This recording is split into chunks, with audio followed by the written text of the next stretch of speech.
রয়েছেন অর্থ বিদ্যালয়ের সম্মানিত সহকারী শিক্ষক শিক্ষিকাবৃন্দ সহ স্কুল স্টাফবৃন্দ উপস্থিত রয়েছে অত্র বিদ্যালয়ের সভাপতি ষষ্ঠ শ্রেণী থেকে দশম স্থান আওয়ামী লীগ এই শিক্ষা প্রতিষ্ঠান বিএনপি আওয়ামী লীগ জামাত জাতীয় পার্টি যত আছে সবাই এই শিক্ষা প্রতিষ্ঠান কারণ একক শিক্ষা প্রতিষ্ঠান নয়।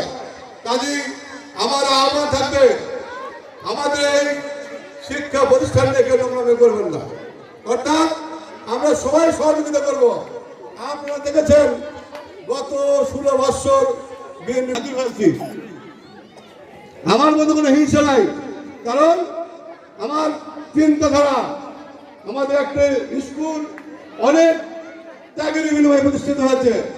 কাজেই আমাদের হাজি সাহেব বলে গেলেন যারা অক্লান্ত পরিশ্রম করে সেই সময়ে এই স্কুল প্রতিষ্ঠা করেছে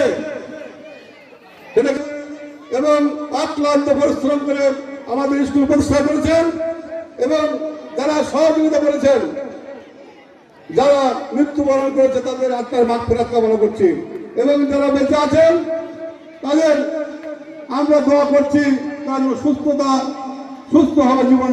মাস্টার আমার অত্যন্ত শ্রদ্ধেয় মাস্টার ছিলেন আল্লাহ জাহাজুল ইসলাম সাহেব এবং স্কুলে শিক্ষকতা করেছেন, তাদের দায়িত্ব নিষ্ঠুর হাতে তারা দায়িত্ব পালন করেছেন এবং তারা মৃত্যুবরণ করেছেন। ইনশাল্লাহ আমরা আশা করব তাদের আজকাল যেন শান্তি হয়, তাদের জন্য আমরা সবাই দোয়া করবো ইনশাল্লাহ।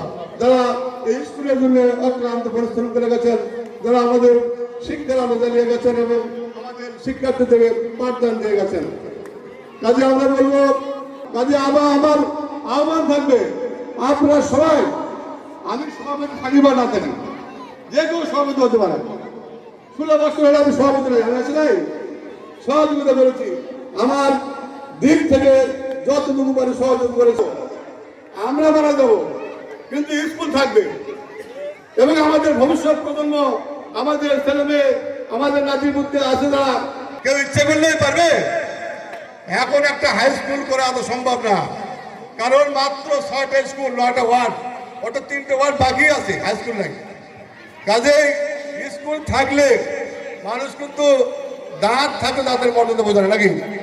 দাঁত যখন পড়ে যায় তখন বুঝতে পারে যে দাঁতের কি মর্যাদা নাকি। যখন শক্ত কিছু খেতে পারে না, আমার দাঁতটা কত মূল্যবান ছিল।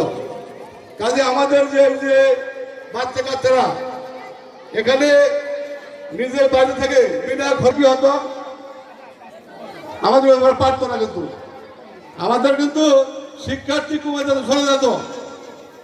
কাজে আমরা বলবো এত সস্তা হিসেবে আমাদের একটি পরিশ্রম হিসেবে কিন্তু আমাদের ছেলেমেয়েরা এখানে লেখাপড়া করছে বিনা খরচে। ভাই বলবো বাড়িতে ভাত খেয়ে তারা কিন্তু লেখাপড়া করছে।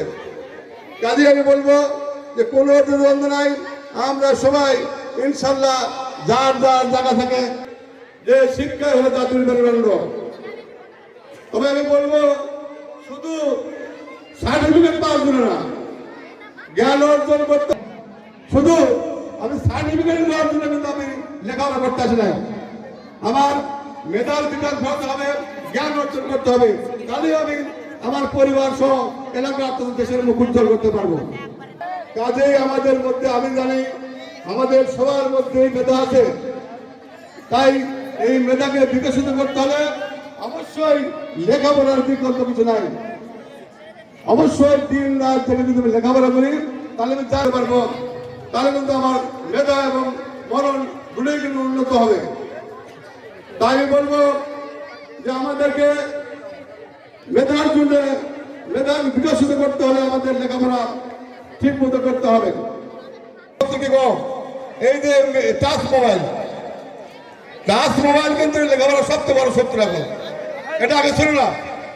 কাজে আমি বলবো এই যে ফেসবুক, ইন্টারনেট, এটা একটু যারা পরীক্ষার্থী আছে এবং ফেসবুকে অনেক কিন্তু উপদেশমূলক কথা আছে, কিন্তু আবার কিন্তু খারাপও দিক আছে নাকি নাই। যদি আমি একটা রাতের বেলা একটা বই এবং একটা মোবাইল কাছে রাখি তাহলে কোনটা দেখবো? আমার সবসময় দেখতে ইচ্ছে করবে কি ওই মোবাইলটা দেখতে ইচ্ছে করবে। কাজে যারা পরীক্ষা আমরা চেষ্টা করব, আমরা বলবো যে টাচ মোবাইলটা যত কম ব্যবহার হয়, কারণ টাচ মোবাইলের ব্যবহার সুযোগ আছে অনেক। ইন্টারনেট দেখার শুধু তোমাদের না, আরো অনেক সুযোগ আসবে। সেটা হলো এই মাধ্যমিক স্কুলে গুন্ডি বেরিয়ে, হাই স্কুলে গুন্ডি বেরিয়ে, তারপরে কিন্তু এইসব মোবাইল দেখা যাবে। কাজে আমি তোমাদের উদ্দেশ্যে বলবো এই মোবাইলগুলো কম ব্যবহার করবে। আমাদের বয়সটা কিন্তু ক্লাস 6 থেকে ক্লাস 10 পর্যন্ত, এই বয়সটা কিন্তু অত্যন্ত আবেগের বয়স।